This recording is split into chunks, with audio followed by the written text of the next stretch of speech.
If you are a casual World of Warcraft player who does less than 60,000 DPS sustainably on groups of enemies, say trash in LFR or some other circumstances, then this guide is for you.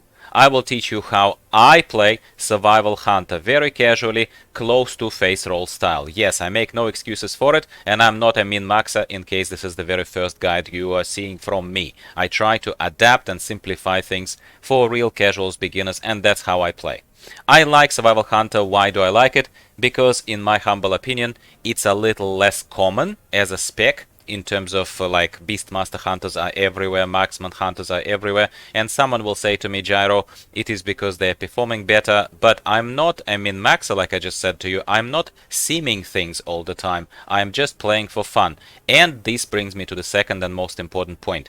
I think that Survival Hunter is among probably my top 2 right now melee DPS in terms of fun in World of Warcraft. So if you are a beginner, if you are a casual, or if you are even a slightly more experienced player and have a lot of alts like I do, but you're looking for a little bit of reignition of fun, for something to play that perhaps you've never tried or you don't know much about, survival is for you. And in this case, unpretentiously, I'm going to teach you how to play it very simply. Well, you already probably have looked in the description of the video and copied my import string for the build itself. So this is my build. I'm not claiming, for the last time, I'm not claiming that this is the most optimized or min-maxed build. All my builds are keeping in mind the most important point. Let's minimize the number of buttons to press and cooldowns to track. That is what I'm saying to you. And even now showing this to you, I think it's a pretty solid beginner-friendly face roll build, but at the same time, I can see how I probably can simplify it even a little bit further, but I have not yet tested what that further simplification is going to bring in terms of my performance, okay? So, Survival Hunter, you are using Harpoon on literally almost the cooldown, because our build is increasing the damage to that target after you've used Harpoon for a very short time, as well as, go figure, it moves you around wonderfully, really in a fun way. I love how Survival Hunter moves. It probably is my favorite, harpooning and leaping around movement that exists in World of Warcraft right now. That's what I'm gonna say to you. So, you are engaging the target by harpooning yourself close to it. You are in melee range. Your priority in this build is to keep your Death Chakram on cooldown, whether it's a single target or whether it's a multiple target situation, even more so. It is on a relatively low cooldown of 45 seconds, so you're going to be using it very, very often. You're going to always use Fury of the Eagle as an ultimate all-time priority, all the time. You're going to use it. It is a most awesome, similar to Fists of Fury of Windwalker Monks. You know how in my face roll guide for Windwalker Monks, which also wasn't pretending to be min-maxed, I was using Fists of Fury all the time, and that was the ultimate priority, I suppose, for Windwalkers. Well, here the same thing. It looks the same, it plays the same, it's a channeled thing, you can move while you do it. Don't use any other abilities, and I am sometimes mistakenly using other abilities that interrupt this channel.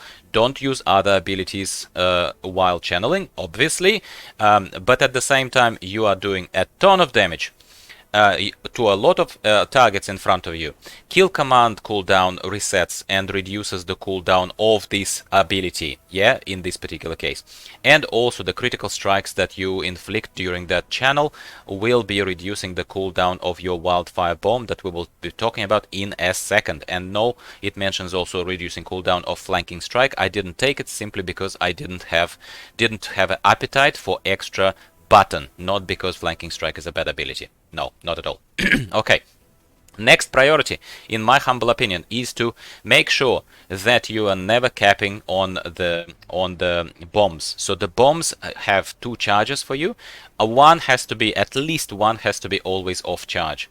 This build also, and I think most of Survival Hunter builds, they transform this bomb into 3 different types. So you use it once, it changes into another type. You use it another time, it changes into the 3rd type. It has shrapnel, volatile, and pheromone bombs. What you need to understand is that this makes it even more fun, especially giving you avenue to optimize and play better than I do, admittedly. Shrapnel bomb basically does damage to the targets in front of you in a cone, kind of in a narrow cone in front of you. That's why positioning is important for survival hunters. You will figure it out very quickly. So it does a lot of damage, fire damage in this case. Then your Mongoose Bite, which is your bread and butter ability we'll talk about next, and Butchery, which is your arguably question mark if you need it, but it is your AoE kind of ability, similar to Whirlwind of Warriors, by the way. Yeah, they are causing bleeding. So any bleeds that this build boosts, and this build admittedly is not focused on boosting bleeds, mind you, but it doesn't matter. So this is all bleeding related. Now Volatile Bomb will automatically apply Serpent Sting, which is kind of poison debuff. Yeah, nature damage debuff. I do not have Serpent Sting itself because I don't want an extra button. I already said it multiple times. But the other bomb, it applies that Serpent Sting to the targets and does nature damage, which is great. And Pheromone Bomb, arguably my most favorite one, simply because I like the playstyle of it. It basically resets the cooldown of your kill command all the time. So you can basically save Pheromone Bomb, let's say the red one. You save using it for the moment when you expect, let's say, a lot of close range AoE damage happening around the boss, let's say. Yeah, if I had to give you a specific scenario. And then you do Pheromone Bomb, which means that you can stay pretty much full time at range, and then simply your pet is doing kill command, kill command, kill command, kill command. It's awesome. It's really fun. Hopefully the footage in the background, and the numbers promised to you are somewhat appealing to you. Yeah, of course it's not for min-maxers and elitists, but none of my builds are. And then we are getting to the bread and butter 2 abilities. One is a ranged one, which is basically kill command. That's when your pet on your behalf is doing a lot of damage to the enemies. It's fantastic. Kill command, you also are familiar with it from Beastmaster Hunters if you played them like majority of us did before you trying survival. That's cool. Kill command here is fun. It's awesome. It hits hard. And most importantly, it also generates focus. So when you are out of focus, you will be prioritizing kill command. When you are capped on focus, and you should never be, a lot of people will tell it to you, and even I in my casual attitude will tell you, try to never overcap on focus, which brings us to the mother of them all, Mongoose Bite. Mongoose Bite is an awesome attack, melee range unfortunately, but subsequent attacks of Mongoose Bite, they increase the damage of its own further. And it can stack up to 5 times. So you can do Mongoose Bite, Mongoose Bite, Mongoose Bite, and every single time it does more and more and more damage. Also having a chance for kill command to reset. The cooldown of kill command to reset a little bit. So I think that survival hunters are great also because synergistically, like how the one ability impacts another, it's one of the better builds, one of the better and most fun to play. I already said that, kind of builds in the game, one of better specs in the game. Sorry, not builds, of course, there are multiple builds.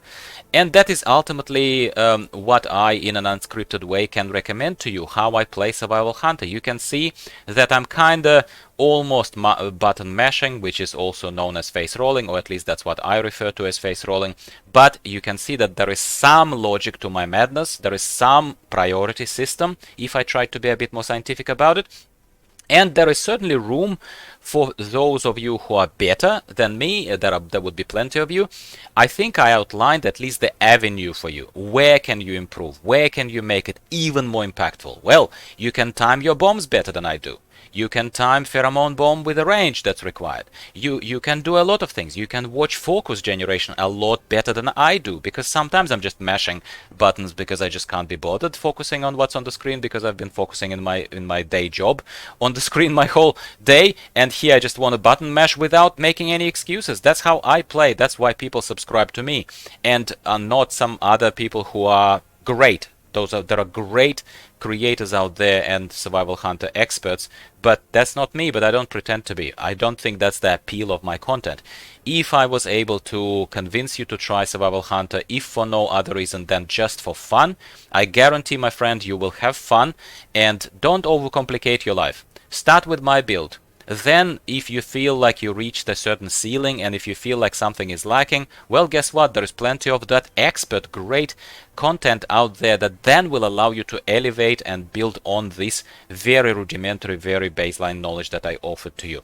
Did I convince you? Did you like this video? Please don't leave without basically giving me a very quick like. I very much appreciate it. Goes a long way, shows the video to more people. And subscribe for more videos from me. I am going to play Diablo 4 now a lot, and there will be interjection of Diablo 4 content. So if you are also like me playing 2 games at the same time now in this season, at least until patch 10.1.5 releases for World of Warcraft, and I'm back fully in World of Warcraft, well, then you will be getting even more content from me than some other people. So that's your extra incentive if you needed one.